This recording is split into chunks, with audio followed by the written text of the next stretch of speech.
Ang video na ito ay para sa ating mga kapatid na galit at namuhina sa mga Duterte. Hindi kasama nito mga nabayaran ha, totoo naman yan eh. Anong dahilan? Nasubukan nyo na bang ito'y inyong itanong sa inyong mga sarili? Yan ang pag-usapan natin ngayon mga kapatid. Okay, galit kayo at namuhi sa mga Duterte. Saan galing ito? Anong pinaghugutan ito? Kayo ba ay direct na naapektuhan? Kayo ba ay may first-hand na experience sa mga Duterte? Yung physical, yung face-to-face talaga na kayo'y nagkaroon ng encounter sa kanila? Kasi kung wala, bakit? At marami sa atin, kasama na ako dati, galit din. Galit din naman, naiinis lang, na papunta na rin sa galit. Bakit kaya? Sa tingin nyo, mga kapatid, hindi nyo kasi ina-analyze eh. Ang una talagang dahilan, sa kakapakinig natin ng mga propaganda, yung mga narratives dito sa social media, sa mainstream media, unti-unting nahuhubog yung ating paniniwala na itong mga Duterte, lalo na si Digong, ay talagang walang niya at maraming katiwalian. Si Sara, na wala naman itong nagawa yatang kalokohan, at kung meron man, hindi ito papantay sa mga kalokohan, mga katiwalian nitong mga nasa ating gobyerno ngayon. Kaya unfair na makikisakay kayo at tambangan ninyo si Sara.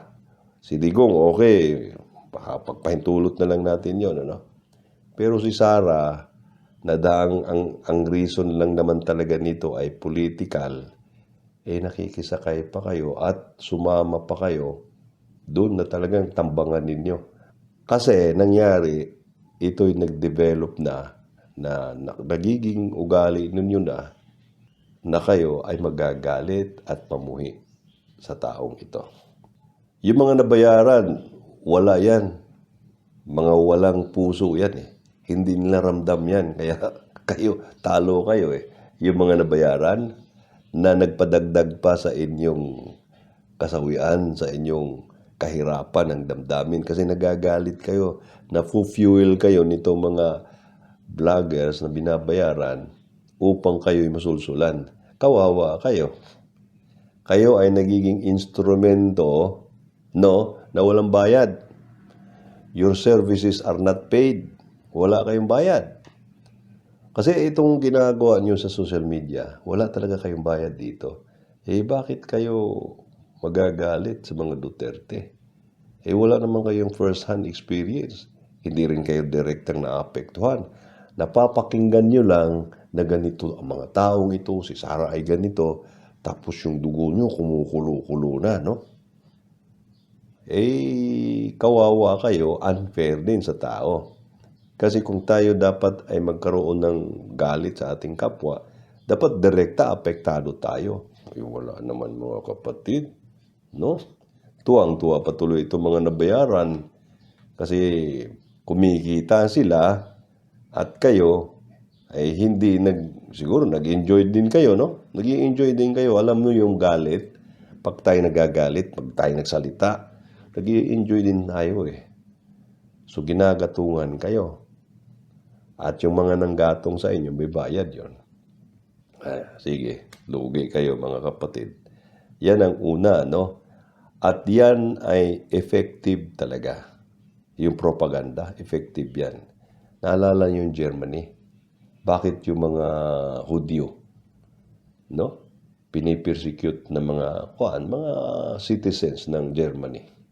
Nasa umpisa, hindi naman eh.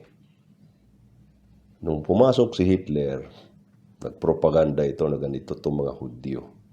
Sa umpisa, hindi masyado. Pero habang tumatagal, pati mga ordinaryong German, talagang pinipersecute ang mga Hudyo. Anong dahilan? Wala naman silang ginawa na masama.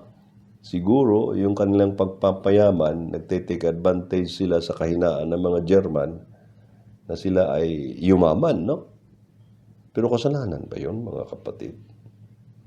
Pinagtrabahoan naman nila Kaya itong mga pangyayaring ganito ay dapat matuto tayo, no, na huwag tayong magpagamit. Nagagamit kayo, mga kapatid.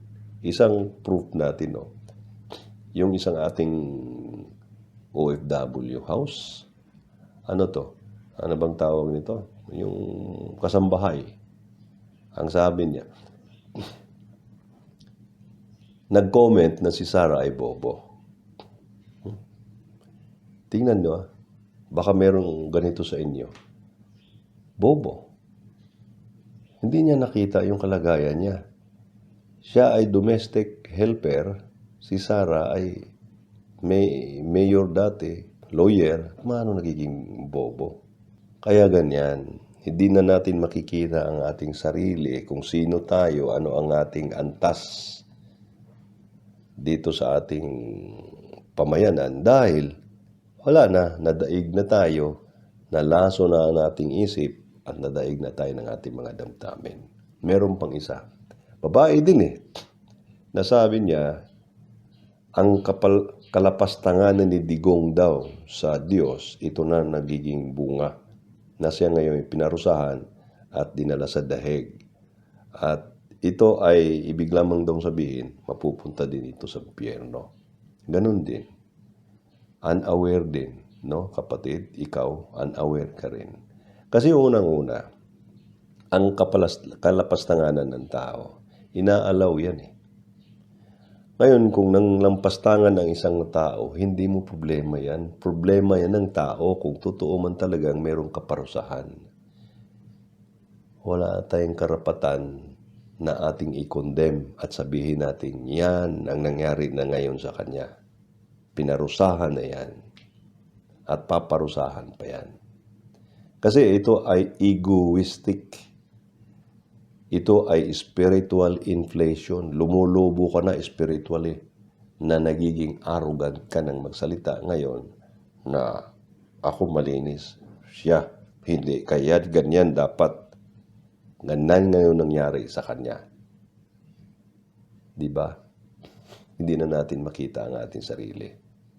Ganyan tayo, mga kapatid, pag nagpapatuloy tayo na nakikinig at naniniwala sa mga propaganda. Pambihira naman kung hindi talaga natin makita, no? Hindi ko kayo kinukumbinsi. Sinasabi ko lang ito kasi pambihirang hindi nyo makita. Kung halimbawa, si Sarah ay nangulimbat. Ay paano yung iba? At ito ay pinaka-fundamental question na alam natin itong question na ito, pero bakit hindi nyo makita? Okay, ginastos niya ng 11 days. Anong dahilan? Di tinanong nyo sana ang mga sarili ninyo eh. Yung mga tanim na mga witnesses, nakita nyo naman, tanim talaga eh. Pero kahit wala na lang yun, doon na lang sa comparison, no, na kung si Sarah ay ganito, yung iba ay ganito, mas masahol pa nga, eh bakit binubugbog natin si Sarah ng ganito? Hindi ko to sinasabi dahil ako ay maka-Duterte. Wala akong partido, mga kapatid. Kaya ako'y magsalita kung sino yung gusto kong pagsabihan dahil talagang sadyang ganito ako para pwede akong manita kahit saan. Kaya ako'y naninita, ako'y nagsalita ng ganito. Hindi dahil ako'y matuwid, no? Sinasabi ko lang ang aking karanasan. Binabahagi ko lang sa inyo ang aking karanasan. Na nagiging torture sa akin yun. Kasi bawat panood ko, may akong pinapanood, nandoon yung damdamin ko. No? At palagi, habang nakahiga akong ganyan, nakatulog akong ganyan, biglang lalabas sa aking isip ang mga Duterte. Hanggang isang araw, tinanong ko ang aking sarili, ba't ako nagagalit? At natitrigger na, kahit kunting lang may nagsalita lang na ganyan, titrigger ka na eh. Tingnan nyo mga sarili nyo, mga kapatid, baka nandito na kayo sa kalagayang ganito. At isipin ninyo ang katuruan sa atin, no, ng ating ng ating Diyos, kung kayo naniniwala pang mayroong Diyos. Na kung totoo man, halimbawa, kung totoo na ang mga taong ito ay masama, dapat ipagdasal nyo, mga kapatid. Love thy enemy. Pero kung hindi nyo magawa yan, huwag na kayong magsalita dito sa sa social media. Kasi lalabas at mahahalata na hindi na kayo ang gumagawa nito. Ang iyong nature na, ang katawang ito, na punong-puno ng kasalanan, na punong-puno ng kadumihan, at hindi mo alam, yung palang iyong pagsasalita, pinapakita mo na kung ano ang tunay mong kalagayan, kalooban, sa loob-looban mo. Kaya mag-ingat tayo, mga kapatid, kasi ang paggawa natin ng ganito, tayo nagsasabog din, Nagsasaboy ng mga reaksyon at dagdag na mga misinformation sa mga kapatid nating mahina din, ang kanilang paninindigan, na madali din silang maniwala kung ano man yung mga nakita at narinig nila. Ingat, mga kapatid, meron tayong duties, meron tayong responsibilities lalo na, at accountable tayo, kung ano man yung ating ginawa dito sa social media. Ngayon, kung sa tingin ninyo ako ay nagsalita na parang righteous, matuwid din, sabihan na rin ako, mga kapatid, para i-adjust naman natin, Pero sa totoo lang, ang aking dahilan kung bakit ako'y nagsalita ng ganito, dahil sa aking karanasan. At ako'y tuwang-tuwa na sabihin, ibahagi sa inyo, na ngayon, hindi na ako apektado. Na kahit anong marinig ko, kahit dati naiinis din ako kay Hontiveros, Kay Marcos, iwan ko, hindi ako naiinis, naaawa ako. Pero ang lahat ng ito ay dahil umangat ang ating kamalayan. At sa pag-angat ng ating kamalayan, ito dapat ang mangyari sa atin. Kasi ito dapat ang ini-expect sa atin bilang human beings. Magandang araw po sa ating lahat.